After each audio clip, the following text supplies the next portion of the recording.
Gable Steveson is one of the most hyped American prospects in MMA.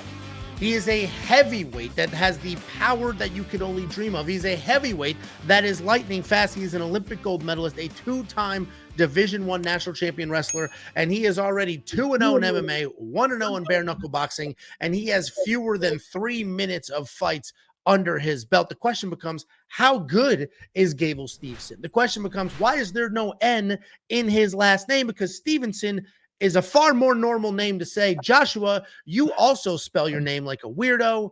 What do you think of Gable Steveson? And is this just, we don't know yet, the dude has 3 fights, or is this like he's an Olympic gold medalist with power in his hands? Like, this just so you don't mess it up a whole lot, it's Gable Steveson. I'm just going to call him Gable, and we'll just leave it at that for the rest of this little episode. Big Gabe. Right here. Big Gabe. Very talented. I've interviewed him a couple times, talked with him, had a great conversation with him. I've done a live interview with him on Showtime and national television. Like, very well spoken, has a good look to him. His body style is very different than you would expect for somebody who would be fighting in the heavyweight division. Thick trunk, thick body, but only barely 6 foot. Very explosive, obviously very talented. One of those guys that does a jumping back handspring, back flip, all of these type of things. He's extremely athletic. I don't have to tell you that. He's an Olympic gold medalist and a 2-time national champ, almost a 3-time national champ. He lost in the finals of his last match in college. He also tried out for the Buffalo Bills, and they did offer him a practice squad spot because he was really green and wanted to play, and he thought about taking it.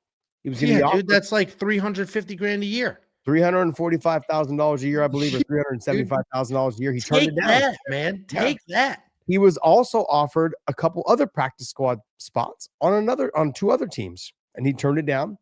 Decided to go the fighting route. He linked up with John Jones, and now John Jones and him are basically training partners. So you can expect, if John does come back, for his wrestling to be on point. And you can expect that you'll see a lot more tricks and trades that he learned from John Jones, that Gable's learned from John Jones, and look for him to be explosive and very just different inside the cage, because he has all those attributes that John used to have, except for the height, the reach, the range, all that. But he's got the athleticism. So not all attributes. Got it. Well, it's close enough. So how long? Let's turn this a little bit. The dude turned down a guaranteed $350,000 a year. Let's say he'd be on a practice squad for 2 years, right? He's still young. Mm-hmm. Right now he's 25. Let's say this was at 23, 24. How long do you think it'll take him to make $700,000 in MMA when he could have just jumped over to MMA 2 years later? I mean, he makes a real team. Maybe he actually makes it into the NFL as like an offensive lineman or a linebacker because he's just so freaking athletic and fast and powerful. That's actually insane to turn down that money because he's young. There's still plenty, especially as a heavyweight, there's plenty of MMA window if he waits till he's 29. So you're saying because he turned down the 345 or the 375 that was a bad deal. I want to remind you that the NIL money that he went to go back to school for to try to procure that third championship, he made quite a bit of money. That is true. And he was also 24 years old wrestling a bunch of teenagers, basically. But I mean, look, wrestlers, they wrestle pretty much all 4 years. Yeah. And then especially now with the NIL money coming in, there's no reason for them to leave. They're like, I'll just keep wrestling. Most guys, where else you going to go? Like, they walk off the mat, they get their degree, they walk off the mat. They made no money before. Now money's coming in. They're like, I'm going to wrestle as long as I can in college, collect these easy checks, because there's really nowhere else for me to go after this. I'm not going to the NFL. I'm not going to Major League Baseball. I'm not going to play basketball. So these guys are going to collect as much money as they possibly can in college wrestling with the NIL money. They're making more money than guys that are on the practice squad in the NFL. All right, here we go. Okay. I searched how much money has Bo Nickel made in the UFC. I would say he's probably made about $250,000. It says 100 one place and 175. So let's say it is 250, 300. Bo Nickel's been in the UFC for 2 years now. He has a bunch of fights. The UFC put him all over the place. I mean, this conversation is taking a different route. That seems crazy to pass up that guaranteed practice squad money. That seems crazy. It does, but that's big money. That NIL money that he made, I would say it's closer to the 7 figures. But it's good. But that's gone no matter what. So who cares? He got the NIL money. He wrestled. No, Oh, no, you're saying he went turned that back. down to go to college. Yeah, so he didn't make Oh, he didn't I he got on the it. practice squad or offer the practice squad spot, but he had one more year of eligibility, so he I went see. back Okay. to make that So money. it wasn't all right. It wasn't practice squad or MMA. It was No. practice squad or NCAA. All Yep. right. We're clear now. We're clear.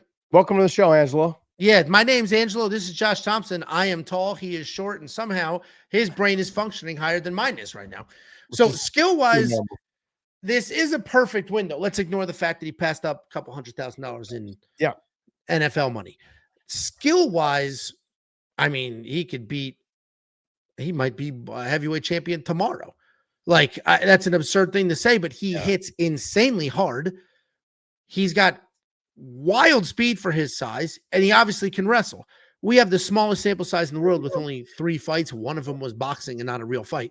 So we don't really have the biggest sample size, but his most recent fight just last weekend, he lands an insanely fast, powerful overhand left. As that's landing, he's immediately shooting a double, like instantly shooting he is so freaking fast, and there's not a lot of heavyweights that are going to defend those takedowns. Who the hell's going to defend those takedowns? Yep. If you take a look at him when he won the gold medal, the way he got to the way he won it in the last couple seconds of the match was absolutely insane. Literally like dog fighting for the whole match, down by 1 or 2, I think, ends up turning the corner and getting to him with like a second or 2 left in the clock. His athleticism is insane. But let me just go through the heavyweight division right now. Tom Aspinall, the champ. He's got great hands, got some speed. You know, not a world-class kickboxer, has some grappling and jiu-jitsu. Cyril Gane, I don't think really has. Now we know he's I would say he's almost the toughest one because his footwork is so good. You got to close that distance to shoot a takedown. Yeah, if he is extremely afraid of the takedown, which he will be with Gable Steveson, his hands and his kicks are not going to come out like they do. Yeah, so his 2 title losses already were John Jones took him down no problem, and so did Francis Ngannou, shockingly. So what do you think Gable's going to do to him? He's going to come Agreed. The only difference between those two is John Jones is John Jones, and Francis Ngannou is such a dangerous striker that Cyril probably, it didn't even cross his mind this guy's going to shoot a takedown on me. That could be true. Then you get into Volkov. Volkov scares me a little bit. Only based on the fact because he's so long. You could be fast and explosive, but when you got to jump and swing, look what Jailton Almeida just did to that dude, though. Okay, but you say that, but he took him down 11 times with no effort whatsoever. How big is Jailton Almeida? He's not bigger than Gable Steveson. Oh, he for sure is bigger than. He was a light heavyweight. Gable Steveson is only like 6 foot, man. He's not 6'1". All right, Jailton Almeida is 6'4". Okay. It just look, I put that in. I'm not taking anything away from Volkov or Sergey Pavlovich and Curtis Blades and those guys and Almeida. Just the explosiveness of Gable. What scares me about Gable is his body style. His body type is just he's shorter in stature. I think he's barely 6 foot. Your buddy did it at 5'8". My buddy did it at 5'8". DC. Yeah. DC. Yeah, I get what you're saying. I get what you're saying. I mean, I get what you're saying. DC also had how many years of training to get to that level? MMA training for sure, but not an Olympic gold medalist. No, he's not. No, but he was a 2-time Olympian. You know, yeah, and that was Greco, not freestyle. Very different style of wrestling. Probably benefits heavyweights more to be Greco. I would venture to guess. You know, so when you get this and you go like, hey, when I'm looking at these guys, I think he matches up very well with all these guys. He could stand with Jailton Almeida. Jailton's not taking him down. I don't believe so. You know what's funny about that? So, well, first of all, it's also absurd, and we'll get this comment if somebody hasn't left it already. This guy's got 3 fights. He's only fought for 2.5 minutes, and you're already listing the top 10 UFC fighters in our matchup. That's the fun of it. Okay, that's the fun of it. All right, this guy's an Olympic gold medalist, ripping people's heads off. He's not even using his wrestling. He's knocking people clean out. All right, that's the fun of it. But you wrestled. I wrestled.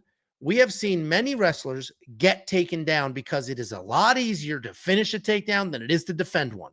And if you get somebody like Jailton Almeida, who is big, who is fast, who will shoot a double and run through you, it's not absurd to think that the far less accomplished Jailton Almeida could take down the big Olympic gold medalist just literally by shooting first and running right through it. That's how GSP built his whole career. He beat a lot of people that were far more accomplished in actual wrestling than he did because he just took shots and he was fast and he just kept going. I mean, it is easier to fit. All right, we'll break it down. Is it easier to defend a takedown, or sorry, to finish a takedown than defend one? I think it really depends on the style of your wrestling. I can't with you. All right, I think it depends on the style of which you wrestle. You know, it really does. If you take a look at a lot of really great wrestlers, they are so relaxed out there. They defend and reshoot. So it's defending the takedown as part of their shot. Have you not watched any type of Olympic wrestling? I'm talking MMA fights. They stop the takedown and they get on the reshot. I'm talking MMA fights. Okay, like an MMA. Who's defending a takedown cleaner than shooting? It's easier to defend a takedown in MMA because you just hang out against the fence. Yeah, you just hang out against the fence. The fence became famous because guys just hang out. The fence does help. The fence does help. But Jolton Almeida, there is no hanging out against the fence with Jolton Almeida. He just shoots a double right in the middle of the cage. There's no fence. I mean, I see what you're saying. No, you drop for a leg, you have a single, they're lean, against the fence. Yeah. I move my body against the fence and I defend it from there. Get wrist control, pull the Leon Edwards, get two hands on one wrist and just make you fight from there. Yeah, very difficult to get a takedown these days, unless you do it out in the open. That's really what it comes down to. Yeah. But look, we're matching him up based on these levels because look, once you get past Waldo Costa or Waldo Cortez Acosta, none of those guys, everybody, below top 10 can't defend a takedown. Bura, Shamil Gaziev, like Tai Tuivasa, those guys, like outside of Gaziev, like who can wrestle, the rest of them pretty much can't wrestle, man. Like they're not stopping his takedown. And I'm even very skeptical with like Cortez Acosta. He just got fast hands. He's got power. He's so athletic. He's so athletic. I don't know. He doesn't remind me of him, but I think to myself, like, he's got a little bit of a belly. He reminds me of Barnett. Chris Barnett. Is it Chris Barnett? Jesus, what a wild insult that is. What I'm saying, it reminds you of a 5'6", fat as hell. The guy, he's like great looking Dominican. But he's 6'4". Great looking. Oh, wow. He's good looking. Him and I were in a movie together. Did you know that? Dude, great looking. Interesting. Did you know me, Jacob, and Waldo Cortez Acosta were in a movie together? Those words came out of your mouth. Good looking Puerto Rican or Dominican. Dominican. He's a good looking dude. And I'm going to repeat it for a third time because you're just choosing to not hear it. Me, Jacob, and Waldo Cortez Acosta were in a movie together, available now on Amazon Prime, called The Burden of 9 Lives. The Burden of 9 Lives. What was the movie about? Just like a vigilante gang movie. Like a B-level movie, D-level movie? Where are we at? C-level movie? It's a well done movie. It went straight to streaming, but that's movies nowadays. It's not like a 90s went straight to streaming movie. It just came out last year. It's good. It's on Amazon Prime. It's got good reviews too. Oh, does it? Oh yeah. All right. I'm gonna check it out. Oh, look at that jealousy. not jealous at all. Body's rejecting that information. Look who's sick all of a sudden. I just can't with you, man. You're on fire tonight, by the way. You're on fire. Where do you put him in this mix?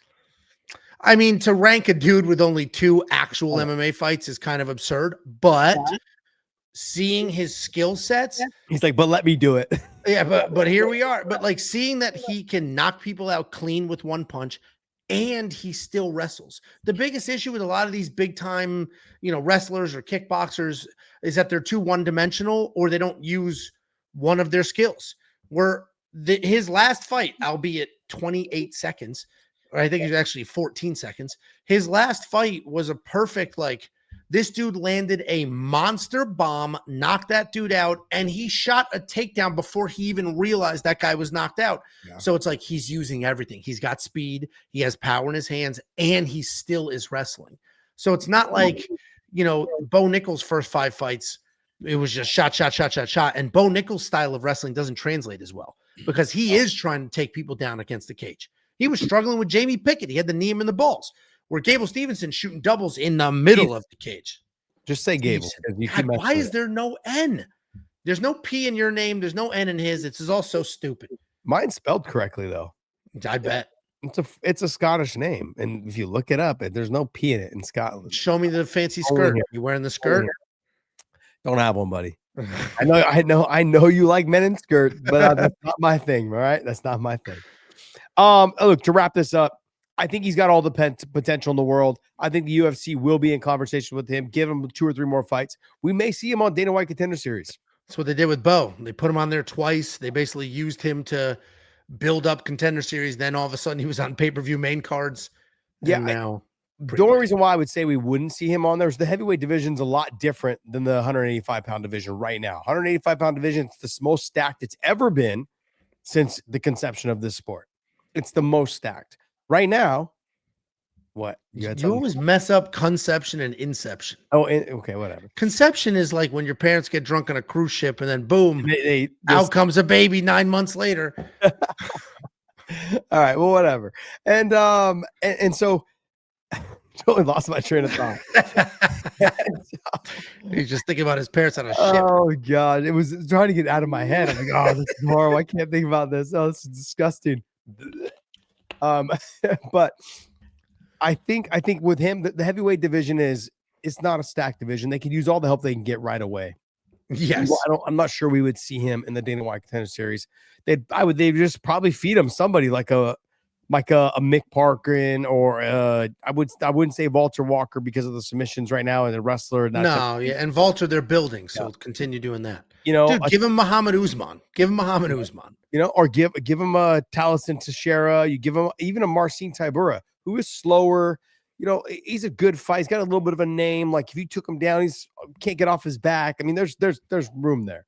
So you've got guys in the top 10 that you could mix him up against, or at least in the top 15, and he would do very well. You don't even have to go that fast. You could go top 20, or like a Muhammad Usman's a perfect example. They just cut Hamdi, give him Hamdi. Then you have an American Olympic gold medalist beating a bronze Egyptian gold medalist, runs through him, destroys him, and it's like, bang, here's your highlight. Look what he just did to an Olympian. And then you can just push the hell out of him. If you're the UFC, though, you got to see him get it out of the first round. How does he react? What 100%. Is he the same? Like, I'm not signing him until I see somebody, unless he runs off like 6 people and like starts getting some guys that have a little bit of a name and recognition, the LFA and other organizations. And now you're starching them in a minute and a half. You're like, all right. Like, that was the problem we had with Cain Velasquez. Nobody would fight Cain Velasquez. Word got around that like fighters were coming to train with him because he was going through all the heavyweights at our gym. He was going through Paul Bonatello, who fought for the UFC title. He was going through Mike Kyle, who was right there ready to fight for the UFC title. He was, training with DC Olympic gold and our Olympic 2-time Olympian. Like he was just going. LeVar Johnson, who was in the UFC as well. He was going through all of them in one sparring session. They were all exhausted by the time they got done with them. So no one would fight him. And the UFC's like, all right, we're hearing all these things. Send us video. Got video. Come see him. Okay, saw him. Okay, like we're done. We're sold. Sign him. That might be the take though with Gable Steveson. That might be the take, is it because he's working with John Jones? They can just show up and see him train anytime they want. And they'll probably take John's word a little bit on it. Like he's ready. I've been training with him. He gives me a hard time. He does this. He does that with me. They'll put a little bit of stock into that, going like, hey, he's talented enough. I see the vision. As long as he stays grinding, we'll go ahead and back this and we'll bring him on. First 2-3 fights, they'll probably give him somebody that they know is going to dominate, but we'll push him into the second round if they need to, and then move forward from there. See what happens. I'm jumping him right to the top 15, but in reality, that's not going to happen. They're going to give him someone in the top 30, 40. Yeah, because they also want to build up their own little highlight reel, and they do want to make sure it's not embarrassing. Because to your point, it would be insanely embarrassing if this dude comes in there and then we're 4.5 minutes into a fight and he can't breathe. Yeah. It's like, oh boy, that's a problem. Or he doesn't get a takedown, right? Somebody stuffs it. The big ass legs on Tai Tuivasa, he can't take him down. Yeah. And now it's just like embarrassingly bad on his feet. Like you definitely need a larger body of work, but with the sample size we have, it's like, shit, dude, he's lightning fast. He's knocking people clean out, and he's not needing his wrestling, but we know it's there because he's still shooting takedown. It's incredible. And I love. It's not often there's a hyped prospect to get excited for. So I love that there is one, especially it might be the weakest division in the UFC. It absolutely is right now. Light heavyweight might be weaker, but yeah, it's right there if it's not. There's also another prospect out there who was the Glory kickboxing champion, Rico Verhoeven. The problem is both of these guys can't be prospects at the same time. Because that dude can't defend a takedown, and then you have Olympic gold medalist. You can't like you say he can't defend a takedown. He can defend a takedown. He came in and trained with Kane and DC and these guys. How old is he? He's getting a little bit older in age. I want to say he's like 34, 35, somewhere around there. But he was in there when Sergey Pavlovich was there as well. Those guys would all get into it and start training and getting after it. So there is a sample size of him training with guys like Kane and with DC. And man, DC was like, I'm not wasting my time standing with this guy. Get this guy to the ground as fast as possible. He hits like a freaking truck. What was the absurd stat? It was like 10-year Glory kickboxing champion or something crazy, like some insane amount of time for a combat sport that the reigning champ. It's ridiculous. Yeah, I mean, I look at Gable and I look at Rico. The two of them can make an automatic splash in this weight class. And if you take a look at this weight class, right? I say Gable has a really good chance of not walking through it, but making his way up to the top because of his wrestling, which I think in any time you have a heavyweight that can wrestle at all, they have a good chance of making it in the top 5. Rico, though, makes for very great fights. You have all these guys that have good stand-up and will stand and trade with him because they'll have no choice. I don't think that they have the athleticism that Rico has and the ability to get him down. There are some guys that potentially could, but I think that Rico has the power, the kicks, everything to destroy these guys on the feet and makes for highlight reel knockouts, which is what the UFC is looking for right now in the heavyweight division. Lastly, I'm going to say, hey guys, let us know what you guys think. Are these good additions? You have Rico Verhoeven, I think is how you say his last name, and you got Gable Steveson, by the way. And let us know, should they be automatically put into the heavyweight division? Should we sign them now, get them going, or should we see a bigger sample size of them before they make their way into the UFC? Do they hit the Dana White Contender Series? Drop it all in the comments. Let us know your thoughts. Like and subscribe our channel. Thank you guys. Here's another episode of The Bad Takes.